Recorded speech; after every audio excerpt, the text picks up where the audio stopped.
A Mediterranean cruise can be the trip of a lifetime, or one you'll regret because you spent it rushing through overcrowded tourist stops instead of experiencing the places you came to see. Because the best parts of the Mediterranean aren't just the famous landmarks, they're the moments around them. Wandering through Rome with a local guide, watching Santorini glow at sunset, and wandering through cliffside towns along the Amalfi Coast that feel like something out of a movie. But Mediterranean excursions can cost hundreds, sometimes thousands of dollars, and not all of them live up to the hype. So if you want the best this region has to offer, these are the excursions actually worth your time and money. Oh, and if we haven't met yet, I'm Evan from Family at Sea.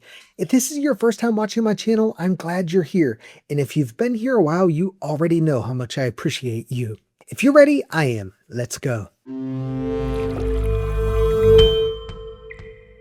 Rome is one of the most iconic ports in the entire Mediterranean, but it's also one of the easiest places to completely ruin with the wrong excursion. Because your ship doesn't actually dock in Rome. It docks in Civitavecchia.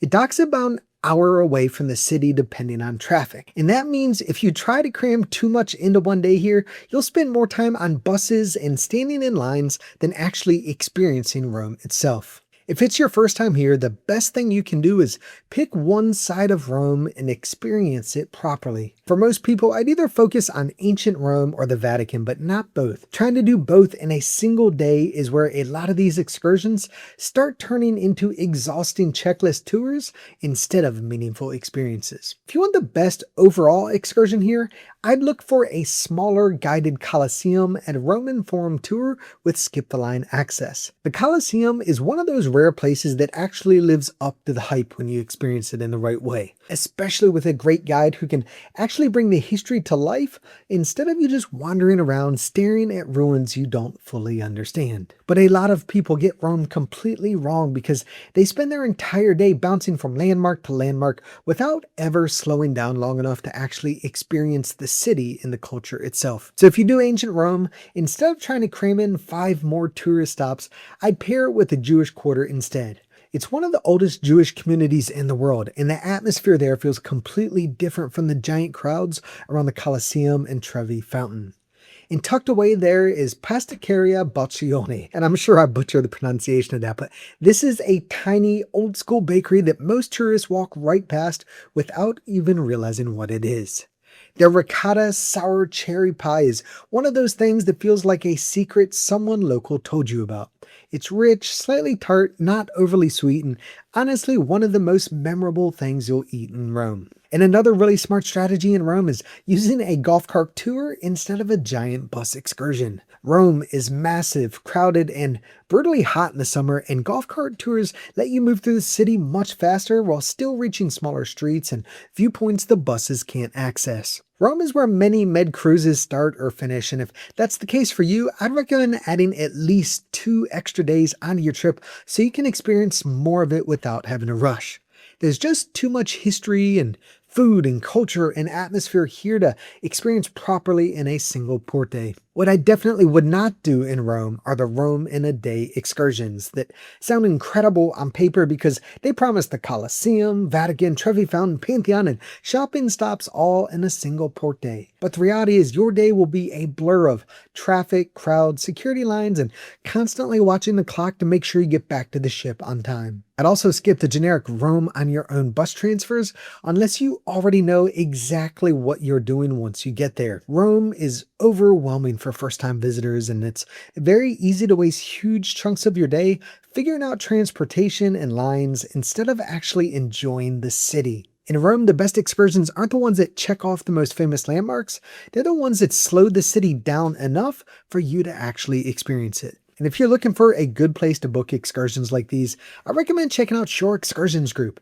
They offer tours in all the most popular ports your cruise will visit and offer smaller groups and more unique experiences than the typical cruise line excursions, and typically at much better prices. And the thing I love about Shore Excursions Group is their back-to-ship guarantee. So in the very unlikely event your tour ever runs late and you miss the ship, they'll cover the cost to get you to the next port and give you an extra $1,000 for the inconvenience. convenience, which gives you the freedom to book independently without worrying about being left behind. So if you want to check them out, I truly appreciate it. It costs you nothing, but it definitely makes a big impact on my family and I as we continue on this YouTube journey. So I'll put a link for them in the description below. Barcelona is one of the easiest ports in the Mediterranean to waste because people try to experience the entire city in a single day instead of immersing themselves in one part of it and actually slowing down long enough to enjoy it. And Barcelona rewards people who slow down because, yes, the famous attractions are here and they absolutely live up to the hype. La Sagrada Familia is one of the most visually incredible buildings I have ever seen, and Parkway somehow feels like somebody turned an entire hillside into a surreal piece of art. But what a lot of people get wrong is trying to stack La Sagrada Familia, Parkway, La Rambla, and the Gothic Quarter, the beach, and shopping all into a single day. And if it's your first time here, I honestly think the perfect Barcelona port day is La Sagrada Familia, Parkway, and then slowing the day down with some great food instead of trying to force in 6 more landmarks. La Sagrada Familia feels massive and awe-inspiring with its towering columns, stained glass pouring color across the interior, and details so intricate you can spend an hour inside still noticing new things, while Parkway feels calmer by comparison with sweeping views over Barcelona and architecture that barely even feels real when you're walking through it. And they pair together well geographically as traffic can get brutal in Barcelona, and getting across the city often takes much longer than you'd expect, meaning you're wasting precious time navigating the city instead of immersing yourself in it. If you want the best overall excursion here, I'd look for a smaller guided La Sagrada Familia and Parkway tour with skip-the-line access instead of one of the giant panoramic bus tours. Barcelona is a city that feels best at street level, not through the window of a coach bus inching through traffic. And once you've knocked out those 2 incredible sites, rather than trying to overdo things, I think you're much better off to spend the rest of the day immersing yourself in the local culture, wandering the historic streets, and enjoying some local cuisine. One of my favorite spots is El Zampanier. I'm sure I just butchered the pronunciation of that, but I'm going to do that a lot in this video. But it's a tiny place packed shoulder to shoulder and often has long lines, but its atmosphere is unmistakably Barcelona instead of a restaurant designed for tourists, and the tapas are some of the best you'll find in the entire city. And since I have no idea how to actually pronounce it, I'll definitely put the name on the screen, but look it up and I think you'll be very impressed just like we were. Order the cava wine, jamón ibérico, anchovies, and whatever tapas they're known for that day, and just slow down for a while. And for vegetarians, they have plenty of great options for you as well. And if you want something a bit more tucked away, Bournemouth is another great stop in Elborn that feels a little less chaotic, but still very local. Their garlic shrimp and patatas bravas are ridiculously good. But whatever you do, definitely don't skip out on the food, even if you can get something free back on the ship, because some of the best moments in Barcelona happen after the sightseeing is over and the food is central to it all. Naples is one of those ports where people get themselves into trouble because there's so much they want to see in a single day and they don't want to miss a thing. The first time we visited, we actually saw both the Amalfi Coast and Pompeii in a single day, and while we managed to see everything, the entire day felt completely rushed and we were beyond exhausted by the end of it. In retrospect, both my wife and I wish we'd picked just one and really experienced it properly. If you're trying to decide between the two, as incredible as Pompeii was, I'd still tell most people to choose the Amalfi Coast. Because Pompeii is fascinating in a historical, intellectual kind of way, and you walk through this city that was buried under volcanic ash when Mount Vesuvius erupted nearly 2,000 years ago, thinking these were real people having completely normal days when all of this suddenly happened. But the Amalfi Coast hits you emotionally in a totally different way. You're winding through places like Positano, Ravello, and Sorrento with these colorful buildings stacked into the cliffs above the Mediterranean, with little beach clubs tucked into tiny coves, black sand and pebble beaches down below, lemon groves hanging over the roads, and restaurants perched so high above the water it almost doesn't look real. The whole place feels less like somewhere you visit for a few hours and more like somewhere you immediately start daydreaming about coming back to, and that's the part that I still think about. One of the best things we did all day was stopping at Frantuo Gargiolo, God, I'm so bad at these pronunciations. One of the best things to do is stopping at an olive oil farm or factory up on this hill above Sorrento, and it's this little family-run olive oil farm where they do wine, olive oil, cheese, and limoncello tastings, and it overlooks the coast. And it ended up being the single most memorable moment from our entire first Mediterranean cruise. Nobody was rushing us, and nobody was waving a little tour flag trying to herd everybody back onto a bus. We were just sitting there dipping bread in a fresh olive oil they made right there on the property while looking out over Sorrento. And that's the kind of experience that I think people should be chasing in the Mediterranean. So if it were me, I'd either fully commit to Pompeii with a really good small group tour, or I'd spend the entire day immersed in the Amalfi Coast and let yourself actually enjoy where you are instead of trying to squeeze all of southern Italy into one afternoon. Santorini is one of those places that almost doesn't look real when your ship drops anchor beside those massive cliffs and you start heading toward the island. The cliffs are so steep and the little white towns sitting on top of them look completely disconnected from reality. And it's also one of the easiest ports in the Mediterranean to accidentally ruin for yourself if you don't plan carefully. Because the biggest mistakes people make here is doing exactly what everybody else is doing at the exact same time. They tender in a fila, wait in a huge cable car line, go straight to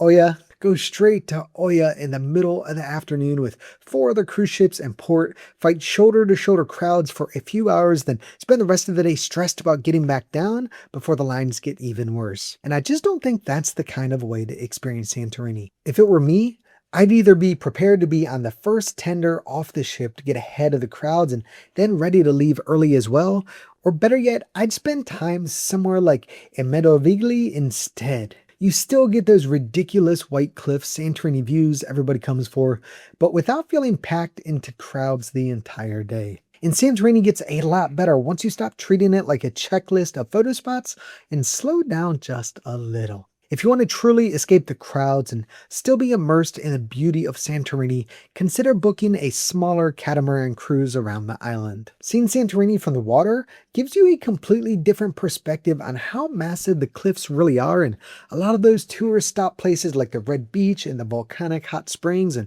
both of those are these spots that most will never see but you will never forget.